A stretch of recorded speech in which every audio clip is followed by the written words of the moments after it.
That's it. No more cancelling over one player not making it, or two. I have a solution for you.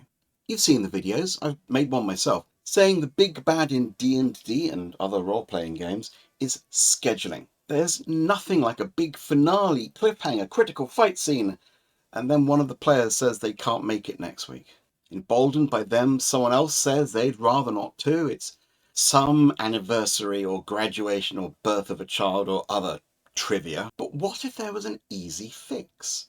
What if you never had to cancel? You'll find longer videos about these ideas on my channel homepage.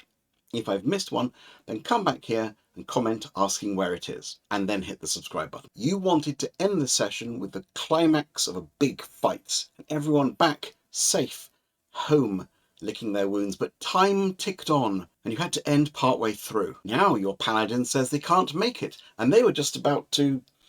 something important that paladins do. I don't run D&D, I have no idea.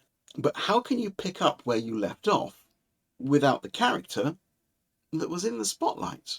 It's easy. You don't. Here's what my old gaming group used to do, and I've not heard of a better idea. We didn't have instant messaging or mobile phones. I'm old now. We just knew that Monday night was RPG night at Gwen and Dan's apartment. So if on the night someone rang the GM and said they weren't going to be there, we already were. So we just played a different game, often Hunter with atrocious accents. I'm not saying don't let your players know if someone can't be there. That's not the takeaway.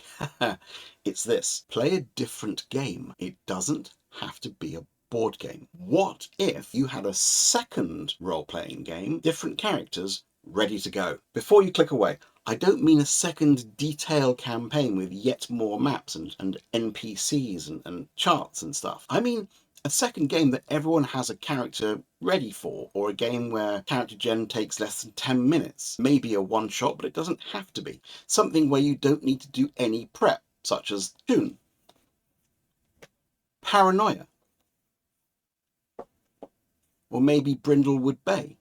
A game where, and this is important, the GM tools ensure you can finish the adventure whenever you want to, so there's no way it won't be a one-shot or one per night game. This isn't extra work for the GM, it's just extra preparedness, packing another thing in the bag. And the session you had planned for the A game is banked, and it might get improved by an extra week of brewing. And if you have a player who wants to try their hand at GMing and can improvise, what if they ran Brindlewood Bay? Then the session needn't even be cancelled if it's you that's not there. Get your players used to this format and that game night happens no matter who's there.